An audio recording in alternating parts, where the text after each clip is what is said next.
Hello, everyone. Welcome to another episode of Capital and Context with myself, Mark Insley, and Samuel Hallett again here in studio with me.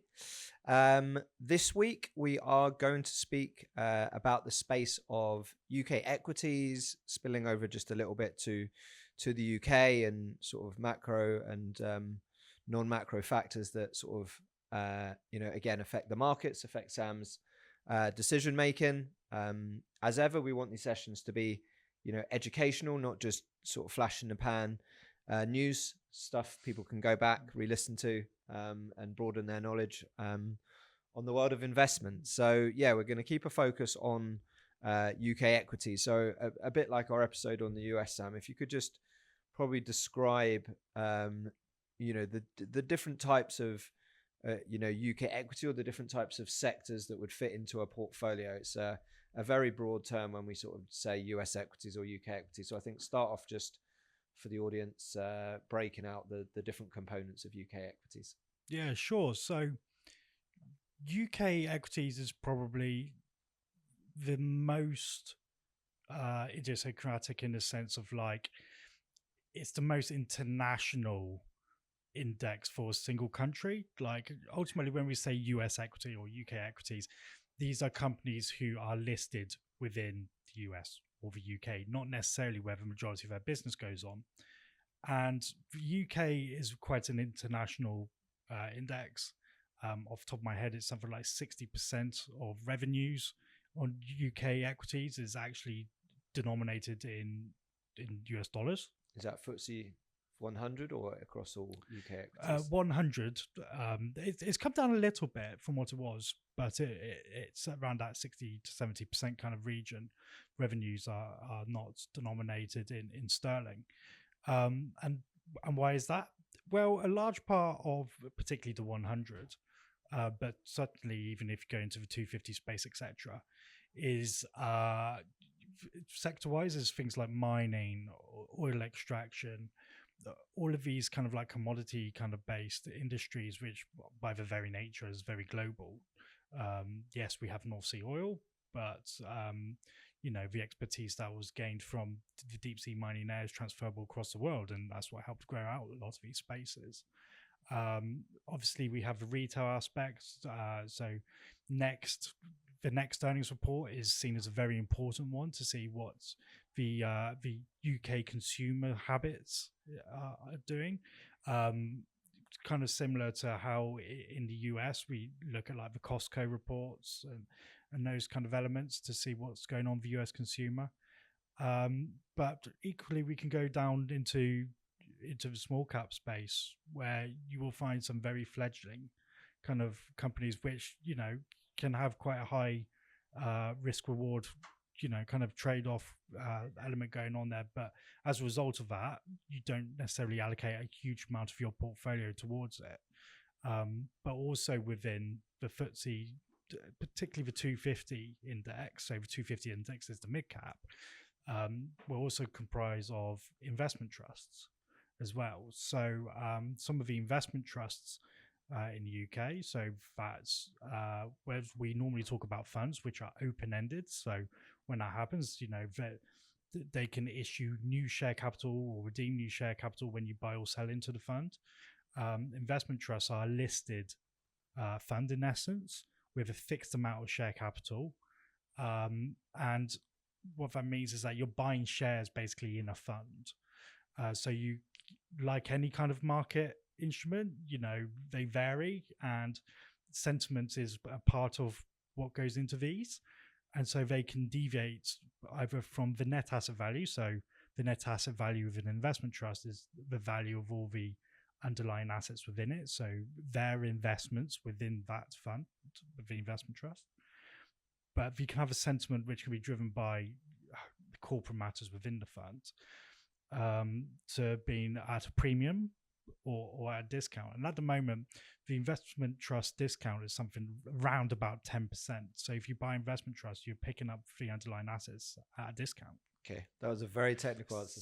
So in summary, we've got the FTSE 100, which compromises the top 100 companies in the UK. You mentioned there the FTSE 250, That's the next 250 companies after that again are investable options for UK fund managers. Could you give a couple of examples of sort of companies viewers may know from that FTSE sort of 250 space? What sort of companies would be sort of sitting in that space? Yeah, so the 250 is seen more of a barometer of what the UK market is like actually domestically. So as an example of what's in 250 would be AJ Bell. Now you think AJ Bell, you can hold worldwide assets on their platform, yes, but their client base is very much UK centric. Very UK client, UK financial advisors, exactly. So but that's a lot more a good barometer kind of what's going on in terms of, say, for example, excess saving rates. If they got quite a lot of inflow, it's probably for that reason. Equally, there are some elements that are international in there, but have just downgraded through. A good example actually is Carnival. So Carnival, as in the cruise line, etc., is a very, very large firm, but unfortunately, COVID happened, and obviously couldn't do a lot of sailing. But they have a lot of fixed overheads. So, they ended up getting a big sentiment hit off the back of cash flow and all those things. Get demoted down into the 250 space. After all, there was a period when, Carnival and Cunard, we weren't sure if they were going to stay afloat even. So, there's almost like a special situations, nice little space in the 250 that can happen quite often. So special situations isn't really something that we've covered yet, but a special situations fund is kind of orientating around kind of like either turnaround stories or looking very much at extreme value opportunities, which requires very good managers, just to make sure you don't get stuck in value traps. And I'll test your knowledge even further. If we go down a tier to the small cap index, which again is like the third tier down. So sort of you're getting into sort of 500th biggest sort of companies by market. Of course, there's lots of companies that are private equity owned that potentially are bigger than some of the constituents of these indices. But yeah, if we're sort of working our way down that stock market tier, is there a couple of names from the small cap space that again you could educate viewers what they are and what their focus is? Yeah, so I think you've raised an interesting point there actually, which is over the last 10-ish, 15 years, companies have been holding off listing onto the public markets for longer. So there are, as you said, a growing number of privately owned companies now, which if they were to list would immediately not exist in the small cap space. They'd immediately go to 250 or 100. But as one example is ASOS, the clothing retailer that sits there. What could be quite interesting in that small cap space is you kind of get quite a few almost like retail investor darlings that you see across in certain magazines, and again like a bit of a forum following. So ASOS was one. I remember 15 years ago there was a potash miner called Serious Minerals, which didn't pay off. So quite a few of those kind of retail investor darlings can sit in that space. Because the risk reward, as I said, payoff in that space can be quite large. And bringing it back to, I guess, your own portfolios, the Cape Berkshire portfolios that you're running. We've sort of stressed before the split of lots of different parts of the world. Again, not holding you to exact percentages, but what sort of percentages would the UK equity specifically? Obviously, I know you hold bonds, and what position would the UK equity perhaps hold in a few of your portfolios? So it's interesting because it's as a geographical sector, it's something that's reduced an awful lot, and that's not just ourselves; that's across benchmarks and just industry wide over the last 15 or so years. As and I'll explain why in just a second, but it's circa around 15 to 20% in the higher up portfolios. The reason for that is that as defined benefit pensions as their members got older, and so therefore, the need for them to, as in the trustees of those things, to look at when is the time horizon that they need to be literally paying out. Yeah. They shifted more from equity more into the bond space. That's meant a continuous derating, in essence, of UK equities across 20 plus years. We seem to have now bottomed out of where that is. I can't see it going much further. And we're at a point now where the Treasury is very acknowledging the fact that sentiments on UK markets it isn't great, and it's more from a structural standpoint rather than just the way of how investing goes. You look at the forward PE of the UK indexes, and they're somewhat at a discount to the international peers in Europe. Obviously, US is not ultra expensive, but comparatively, UK from a value standpoint is rather good from a buy and hold forever perspective. Yeah. So you're talking, UK potentially having, discounts. Yet, the FTSE kind of got stuck at 6,000 for, 5-10 years. It felt like at times. And I think with us having global diversified portfolios, we benefited from that. We get a lot of, assets from businesses that we've bought where, it's a very different world. 10-15 years ago, a UK client would just have money in UK funds. Yeah. And, we see that from clients that we're acquiring, and, we take them through a re-education process and, show them that. However, that's not so much my question. My question is more based around the fact that has sort of, broken. And I think the FTSE hit 10,000 for the first time. So, that's still a good sort of 60% rise from that sort of 6,000 level. That, it certainly would have hit in the COVID or the 2018 crash, probably went lower than 6,000, right? So we have had a really, good run in terms of, as I say, getting through that 10,000. So can you sort of give a view of where you think it could go from there, and perhaps tie that back to your question on others still viewing UK as being cheap? Yeah, sure. So there's two-part answer. One is based on the FTSE 100. One is based on the FTSE 250. The 100. Yeah, straight 100. The questions. Okay, straight 100.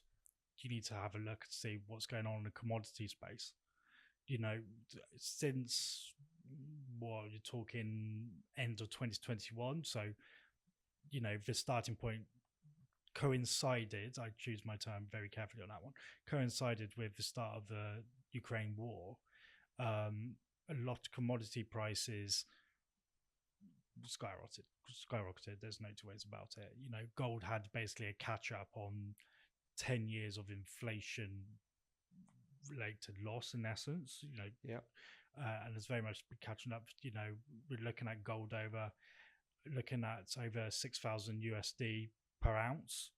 And that's had a huge effect. There's quite a few gold miners in that 100 index.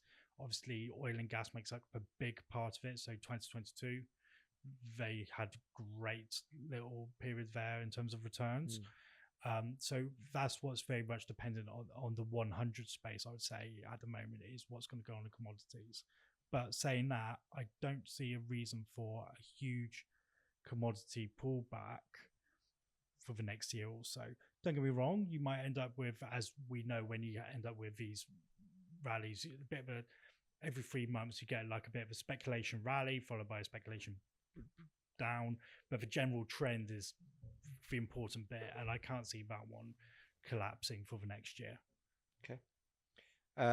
And again, just sort of educating around the way portfolios are constructed. So correct me if I'm wrong, but I think we hold the Fidelity UK passive fund at the minute, which we get very, very cheaply. I think, well, maybe I shouldn't discuss prices on a podcast. Sub 10 basis points, which is a whole great new world we live in, where we can get these funds very cheaply for clients if we want to hold the passive side. Again, could you just educate outside of that some potential UK active managers where you may tilt away from that passive FTSE 100 position, and is now the time to do that? Is that something you've got in your mind for the coming year in the UK? Yeah, so there is, don't get me wrong, other great funds are available, but the one that's coming through my mind at the moment, but I've always been looking for the right time to buy in, and the problem is in this space is it's very timing dependent, which is the Fidelity Special Situations Fund. Okay. The fund manager there, has proven himself on, over certain different time spans, etc. And they do it as an open-ended version, so ordinary funds for retail investors, but also an investment trust version. And there's a few little differences there, just going a little bit more technical. So the open-ended version has to conform to a different set of rules. So there's limits on concentration, limits on there needs to be a minimum amount of holdings, etc. So it ends up being a little bit less conviction orientated, and also in the open-ended version, there's no gearing involved, whereas you can do all of that in the investment trust. So you can be high conviction. You're not just putting names into it just for the sake of needing to fulfill a mandate. You believe in what's going on. And the investment trust version, I think is what we'd probably go into there. Okay. But yeah, that space is something that can rally very, very quickly. So it's one of those things of you need to time it right and not just chase a return. One thing that's quite bad, we see this quite often in our space, is that you can see when you end up doing transfer analysis, you can see on trade dates where people bought into a fund just because it's done well over the last month or so, but they're ending up buying something when it's like peak sentiment and it's going to turn. So we need to be very wary of that element in special situations, because they tend to buy into smaller cap companies. And benchmark wise in the UK, do you think others are sort of like quite passively focused in the multi-asset space now? So is that another consideration, that if you do put on a active UK manager, it could have a bigger effect than other places in the world, or is that not true statement? So yeah, do you know what? Actually, this is one area where, going back to that special situations element, looking more in that small cap space, less analysts coverage, which means that active managers can make more of a difference there. I've seen on some of your transfer analyses that you've come across is competitors quite often hold actives for 100 and so. And I just don't get the feeling there's value there to add into portfolios. When we're talking about, we're in an industry where we have to be rather cost conscious in terms of the overall portfolio cost, and you have to think about carefully where you're going to apply that. And I don't think the 100 space is the right place for it. 250 on the right day, but not for 100, not ordinarily, unless you really, really, really do not like commodities, etc., but you still want to hold UK large cap. Then I can see a use for it, but not for a hold for 10 years or so.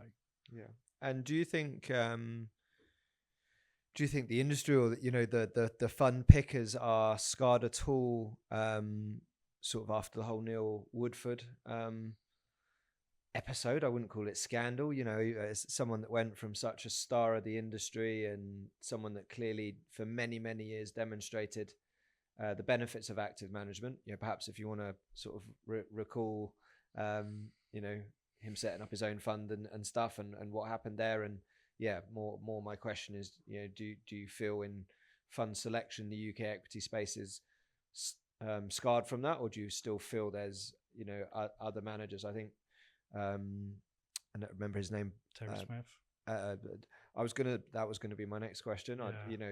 Fundsmith for so many. That's the funds. Is that the that fund outperformed for so many years. What's happened to that the last 2-3 years? And I think there's been a lot of big names. Anthony Bolton used to, I think, run the Invesco fund, who I think's now retired. Is there a group of new people coming through demonstrating that sort of same conviction and results ultimately? Sorry, a few different questions in there, but I think go back to the Woodford and then come back to... So I think the important thing to say on the Woodford fund is whether it's the fault of the fund manager or whether it's the fault of the corporate custodian, is there was definitely a breach there in terms of liquidity rules within the fund. You know, in essence, it had become a patient capital fund when it was not marketed as such. But as you said, and what do you mean by patient capital? Well, patient capital is basically something that you wouldn't be able to realize very quickly on the exchange. So that's where you kind of go a bit more private, in elements. But what that meant though was that you ended up in one case, there's one redemption from, I can't remember which council, but it was a council pension fund went, nah, you're okay, we're pulling out, and that one council redemption, pension fund redemption, was enough to gate the entire fund. But the thing is, when it comes to either Neil Woodford or Terry Smith, etc., they work very well for a very particular style, which is fine. I mean, but so long as people are aware of that. And I think for a lot of where the problems were coming from is unfortunately lack of education. So what I mean by that is people are seeing these managers as being good to hold in all weathers, etc. Whereas we all know that certain fund managers are better in certain environments. So look at the last 10 years, it was a very growthy environment. Although growth has been outperforming, particularly in the US lately, but that's off a basis more of not just from the technical factors in terms of interest rates are going down through the floor. There's more of a relative valuation element going in there, and they're not operating so well in that space. So that's one thing I think needs to occur, is people need to be more aware of any one active fund manager will not outperform through all periods. And it's understanding, okay, what are the styles that suit them. And that's one thing that I think we've done quite well in the last few years, is being able to go, okay, we're moving to an environment that may not suit you. We're going to move out and either hold passive or go somewhere else. I think that answered at least one of your questions. Yeah, no, the Woodford obviously was such big news headlines, and affected lots of independent people, because Hargreaves Lansdown marketed it very heavily, and they I think were in trouble themselves for that, really. But interesting. There's still faith in others at the right time, I think, is what I drew from your answer. I think the other thing as well, from a professional standpoint as well, is we've seen this through various different sectors, etc., is that if people either retail or it be within our industry, if we see people very much kind of herding towards one product, etc., it does make me quite wary. You find that the managers become less efficient in how they work, and also we tend to find that those products don't tend to deliver in the longer term. That's an observation. It's not necessarily quantifiable, but it's something that I'd certainly say that we've both noticed over the last 10 years. We're not going to mention products, otherwise I'll never get a phone call off of their product team ever again. Understood. Do you think there's anything more the UK government could be doing for the benefit and the maintenance and the growth? There's been sort of lots of reports of much lighter listing on the London exchanges. What do you think the government could do differently to support that? Sure. So I think the two things that come to mind is that stamp duty on buying and selling of shares is 0.5%, which I know doesn't seem like much if you're holding longer term, etc. But the problem is, though, is when you're looking at active managers, is say you are holding an active fund, you expect them to be active. You don't expect their holding periods on when they hold things to be longer than 2 or so years, unless they can very much sell to you while they're still holding it. They got to pay 0.5% every time they buy it. They replace that. So that means that I think that market isn't necessarily as well put together as it could be, but also as the DB pensions, as I said, are winding down slowly. We've ended up with a bit of a void in terms of the interest of people who are going to be buying UK equities. DB pensions have been largely bought their liabilities by insurance firms who end up basically buying gilts and doing whatever derivatives they need to make that work. But it means that they're not buying UK equities either. There's been talk, and I've got two minds on it, about DC pensions. Don't know if you want to go through the difference between DB and DC, but with DC pensions having a minimum amount they hold in UK equities, which I think would be quite good. But of course, I never particularly like state intervention in markets. It doesn't typically tend to work out great in the longer run, but I think it would do very good to help support that market. Okay, good answer.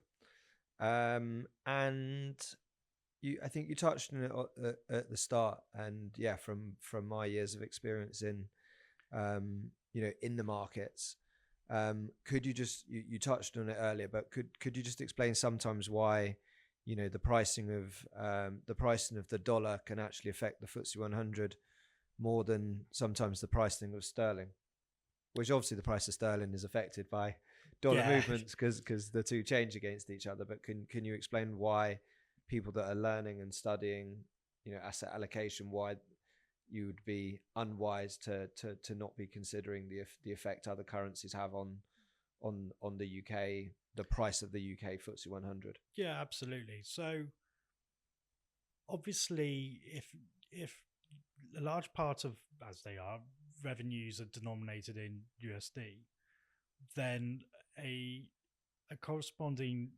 decrease in the value of a pound makes those earnings look like more in sterling terms. It's a little bit creative accounting, could argue, but it certainly from a sterling perspective, as our retail clients are, that does look like a boost up on portfolios. One thing that we've benefited from, Brexit, our UK equities at that point were very FTSE 100 orientated, just to hedge that kind of risk there, what goes on in the aftermath of votes. Ended up working out very nicely for us. You'd expect Brexit though would be very bad for FTSE 100, the largest UK index, but because sterling went down, FTSE 100 actually ended up. But I think cable, which is what we call dollar pound exchange rate. I was thinking about this on my way in today, just as a kind of off the cuff kind of thought. Sure. So we went into this year at 20% of our US holdings hedged against sterling. Against dollar. I think my views on that have changed. And the reason for this is when we went into the year, we had a lot of reasons to be negative on the US dollar. One was that we were looking at a very dovish, so very loose monetary policy orientated Federal Reserve after Powell left. Well, the nomination pick is actually quite I wouldn't say he's an awfully dovish individual.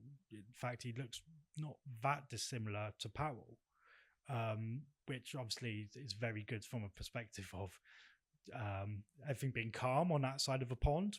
But, it means that probably won't end up with as many rate cuts as people were expecting there, which it helps the US dollar stay up. But when I look over in the UK, I think we're looking at, so we're recording this not awfully long in the aftermath of, Epstein files being released, and Peter Mandelson, and the fallout of that, and Keir Starmer very much on the ropes in terms of his political career. And what's been interesting from that standpoint is that no one took up the mantle of overtly challenging him for leadership. And I think the reason for that is May is local elections. And as things stand, they look like they're going to be an absolute bloodbath for the Labour Party. And that is probably going to be the moment Starmer, if any point this year happens, that's probably going to be the moment he's going to be told to stand down. Now, you'd have to say, love him or loathe him, Starmer is, and there's plenty of people that don't love him, Starmer is probably as centrist as you're going to get across the senior leadership within the Labour Party at the moment. So his replacement is going to be more leftward leaning. That's not going to be great for Sterling. So it just seems like the outlook for Sterling is perhaps not looking as great as it was 3-4 weeks ago. Okay. So yeah, that's just my unrehearsed thoughts as I come into the podcast studio. Fair. Well, I think that's hopefully been useful. We've covered the different types of sort of companies and sectors that sit sort of in the UK and make up the UK stock market. We've got some snippets there of opinions on the UK market and things that obviously will affect it. It was good, some good insights on those UK active managers and whether they are still going to sort of play a role in portfolio construction and stuff. So yeah, I think I've got everything out of you I wanted to on this episode. So yeah, happy to wrap it up here. So thank you again for your attention. Feedback on topics and things is always welcomed. But yeah, otherwise we'll see you next week, Sam. Thank you. All right. Thanks, guys.